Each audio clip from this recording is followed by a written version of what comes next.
नमस्कार, आप देख रहे हैं धर्म। मैं हूं तृप्ति। चुटकी भर सिंदूर से कैसे होता है चमत्कार, इसे देहरादून के मां कालिका मंदिर में आकर बेहतर समझा जा सकता है। यहां विराजती है मां काली। वैसे तो यहां मां की पूजा का विधान तो बाकी मंदिरों की तरह ही है, लेकिन अगर यहां एक चुटकी सिंदूर चढ़ा दिया जाए तो मां की विशेष कृपा मिल जाती है। कहते हैं जरा से सिंदूर के अर्पण से मां अपने भक्तों को अखंड सुहाग का वरदान दे देती हैं।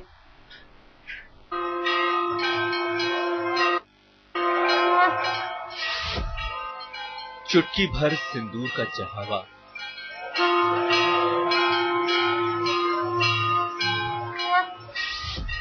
मां करेंगी सुहाग की रक्षा।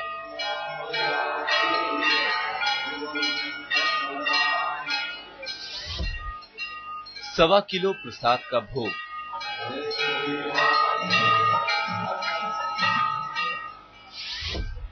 दिलाएगा वंश वृद्धि का वरदान। हर पल गूंजती घंटे की आवाज जब पहुंचती है मां के दरबार में, तो भक्तों का हो जाता है बेड़ा पार। बंद आंखों से भक्त मां को करते हैं याद और पहुंचाते हैं मां तक अपनी गुहार। यहां महिलाओं को मिलता है अखंड सौभाग्यवती होने का वरदान, क्योंकि यहां है मां कालिका का धाम।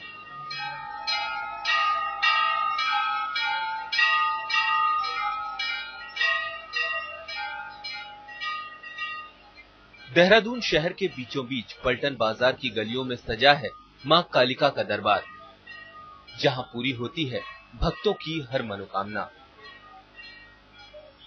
जिनके दर्शन मात्र से हर दुख तकलीफ से मिल जाती है मुक्ति।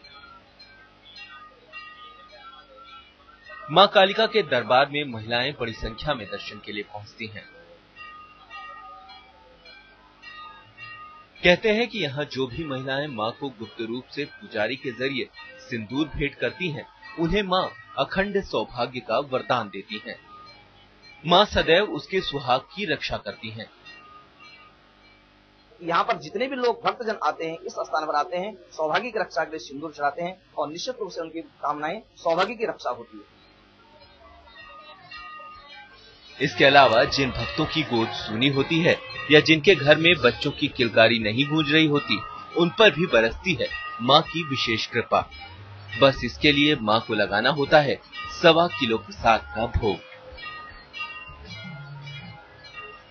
सवा किलो का भोग माने सवा किलो मिष्टान है, सवा किलो फल है, सवा किलो कोई घर से अपना सूजी बना के लाता है, कोई हलवा बना के लाता है, सवा किलो का आटे का पूरी बना करके कोई लाता है, कोई सवा किलो चना, सवा नारियल, इस तरह से लोग यहाँ पर एकत्रित करके और इस स्थान पर लाते हैं। निश्चित रूप से जिनके बंधन बंधे हुए होते हैं, उनके बंधनों की भी मुक्ति हो जाती है। यहाँ पे सब सिंदूर चढ़ाते हैं, चुन्नी चढ़ाते हैं, साड़ी चढ़ाते हैं, माँ को प्रसाद चढ़ाते हैं, सभी कामनाएं पूरी होती हैं उनकी और सब बच्चों की रक्षा भी होती है। यहाँ पे सबकी गोद भी भरी जाती है और सिंदूर जो भी चढ़ाते हैं और उनकी अखंड रक्षा।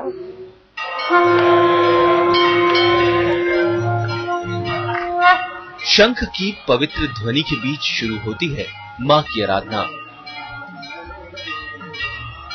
देवी दर्शन को आतुर श्रद्धालुओं की भीड़ माता के गीतों को गाते गुनगुनाते भक्त कालिका देवी के मंदिर में भक्ति का ये अलौकिक नजारा देखने वालों को बांध लेता है, भक्ति के रस में डुबो देता है।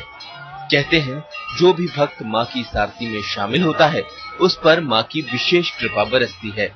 साथ ही मान्यता है कि जिन भक्तों की मन्नत पूरी होती है, वो मां की कम से कम 11 आरती का गवाह जरूर बनते हैं।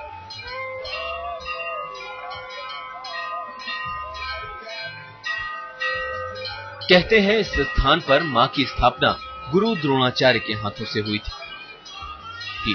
अपना तप शुरू करने से पहले गुरु द्रोण ने मां की आराधना की थी, जिससे प्रसन्न होकर मां ने गुरु द्रोणाचार्य को सपने में दर्शन दिए।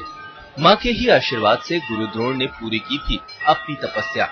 कहते हैं इस स्थान पर पहले केवल एक गुफा मात्र थी, जहां मां एक पिंडी के रूप में विराजमान थी। लेकिन जैसे जैसे मां की ख्याति बढ़ने लगी, इस स्थान का भी स्वरूप बदला और गुफा एक भव्य मंदिर में बदल गई।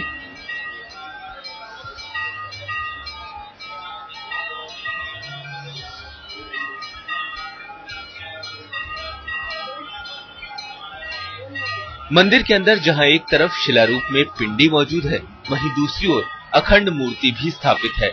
मंदिर के बाएं भाग में विराजते हैं महादेव, जिनकी आज्ञा लेकर ही भक्त मां के दर्शन के लिए आगे बढ़ते हैं। कालिका मंदिर के सामने ही गगन को चूमता मौजूद है ये कीर्ति स्तंभ, जो कि विजय और सफलता का प्रतीक है। कहते हैं इसी स्तंभ के जरिए भक्त अपनी गुहार मां तक पहुंचाते हैं। कहीं सिंदूर चढ़ाने से प्रसन्न होती है मां, तो कहीं मां का किया जाता है सिंदूरी श्रृंगार। नासिक में विराजने वाली मां सप्तश्रृंगी का किया जाता है सिंदूरी श्रृंगार।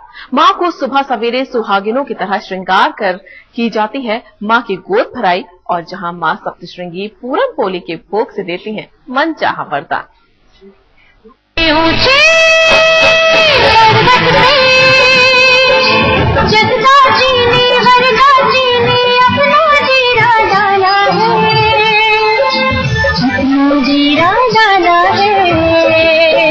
अष्टभुजाधारी है मां, मन की मुरादें पाता है, पहाड़ों में बसती है मां, ज्योति जला के भजन तेरा वो गाता, गोद भराई से प्रसन्न होती है मां,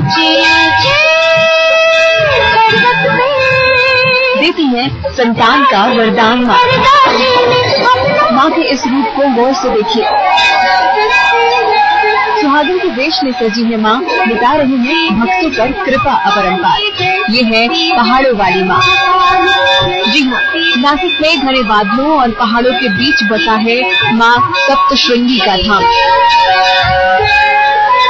यहाँ भक्तों को दिखता है माता का अद्भुत रूप। यहाँ भक्तों को दर्शन होते हैं उस विशाल प्रतिमा के, जिसके दर्शन पूजन से दूर होते हैं भक्तों के समस्त कष्ट। भक्त मानते हैं कि पहाड़ों वाली माता अपने 18 हाथों से उनके जीवन का हर कष्ट हर लेती है, और इन्हीं हाथों से देती है मनचाहा वरदान। माँ भक्तों पर कृपा तो बरसाती है, लेकिन इसके लिए कुछ खास तरीके से करनी होती है माँ की पूजा। सबसे पहले माँ का किया जाता है भव्य श्रृंगार, और उसके बाद की जाती है गोद भराई की रस्म। इसके लिए भक्त अपने साथ नारियल और प्रसाद के साथ माता के श्रृंगार के लिए चुनरी, साड़ी, चूड़ियाँ, फूलों की वेड़ी और सिंदूर लाना कभी नहीं भूलते। इन्हीं सामग्रियों से भक्त करते हैं माँ की गोद भराई।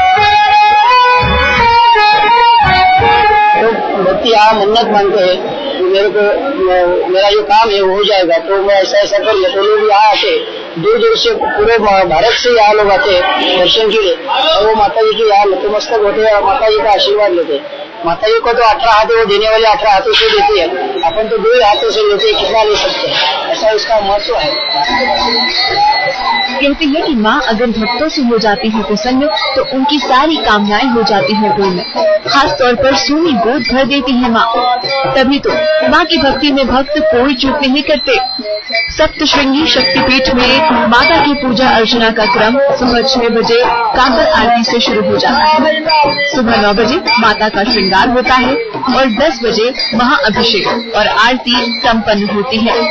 दोपहर 12 बजे नैवेद्य आरती की जाती है, जिसके बाद माता को पूरन पोली का भोग लगाया जाता है।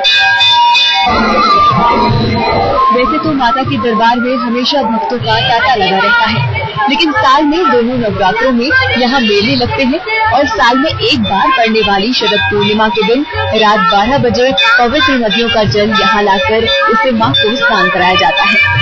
सामान्य दिनों में माता के इस घर पर शुक्रवार और मंगलवार को भक्तों की भारी भीड़ उमड़ती है। माता के प्रति भक्तों की अटूट श्रद्धा और विश्वास का अंदाजा इसी बात से लगाया जा सकता है कि जो भी यहाँ आता है वो बस भक्ति की शक्ति में खोकर रह जाता है। और अब दर्शन एक ऐसी देवी के जिनका नाम जितना अजीब है, उनकी महिमा उतनी ही निराली। उज्जैन में विराजती है भूखी माता, जो भक्तों को देती है संतान प्राप्ति का आशीर्वाद। कहते हैं भूखी माता पहले इंसानों की बलि लेती थी, लेकिन एक बार राजा विक्रमादित्य से इतनी प्रसन्न हुई कि उन्होंने भक्तों के कल्याण का बीड़ा उठा लिया। भोर की पहली किरण जब देती है अलसाई सी नींद पर दस्तक, तो भूखी माता के दरबार में बजने लगते हैं घंटे घड़ियाल। मां के दर्शनों की आस में सुबह सवेरे से ही उमड़ने लगती है भक्तों की भीड़ और शुरू हो जाता है मां का गुणगान।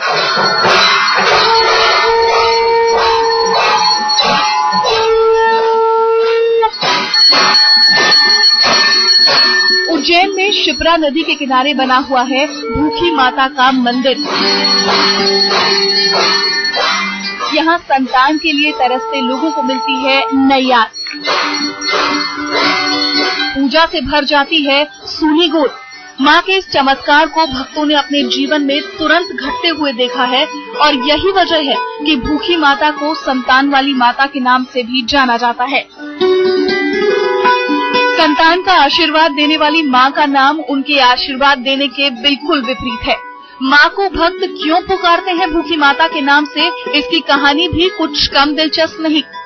कहते हैं कि माता को हर रोज एक जवान लड़के की बलि दी जाती थी। मां की इस अनोखी भेंट से हर दिन किसी न किसी घर में मातम छा जाता था। दुखियारे लोगों की पुकार जब विक्रमादित्य तक पहुंची तो उन्होंने खुद को माता का भोग बनाने का निश्चय कर लिया। जिस दिन विक्रमादित्य को राजा बनाने की घोषणा हुई, विक्रमादित्य ने पूरे शहर को सुगंधित भोजन से सजाने का आदेश दिया। कहते हैं कि उन पकवानों को खाकर भूखी माता की भूख राजा को आहार बनाने से पहले ही खत्म हो गई। विक्रमादित्य ने बोला कि एक काम कीजिए, ये जहाँ से देवी शक्तियाँ निकलती है वहाँ से लेकर राज दरबार तक अनेक भोग सामग्री का इंतजाम कीजिए। जैसे कोई इत्र में नहाती है, कोई मदिरा पान करती है, कोई फूल फुलवारी में तो कोई मिठाई का भोग है, तो ऐसे अनेक प्रकार की सामग्री सारे रास्ते में इंतजाम करवा दिया। अब जहाँ राजा विक्रमादित्य को लिटाया गया था उस जगह पे विक्रमादित्य ने क्या किया कि एक मेवा मिष्ठान का पुतला बनाया और राज तख्त पे लिटा दिया और खुद जो थे वो राज तख्त के नीचे छुपकर बैठ गए। जब देवी शक्तियां आई तो उन्होंने राज दरबार तक आते आते खाते पीते मस्त हो गई। भूखी माता ने राजा की बुद्धिमत्ता से खुश होकर उनको उज्जैन का सम्राट होने का आशीर्वाद दिया और खुश होकर विक्रमादित्य को एक वरदान मांगने को कहा। और तब विक्रमादित्य ने माता को उज्जैन की सीमा से बाहर शिप्रा नदी के किनारे रहने का वचन मांगा।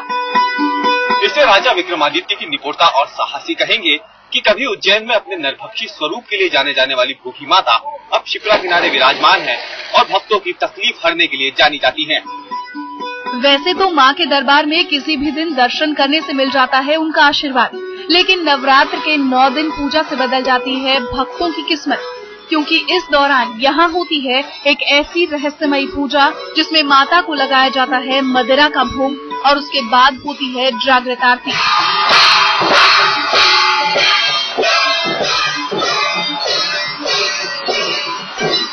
प्रणाम मेरे भाई बहन। आज का मंत्र कल्याण मंत्र, इसका प्रयोग करते हैं चिंता नाश करने के लिए। ऐसे तो शास्त्रों में लिखा है चिंता कभी न कभी लगी रहती है, लेकिन चिंता को नाश करें। चिंता तो रहती है किसी न किसी प्रकार की, कोई चिंता।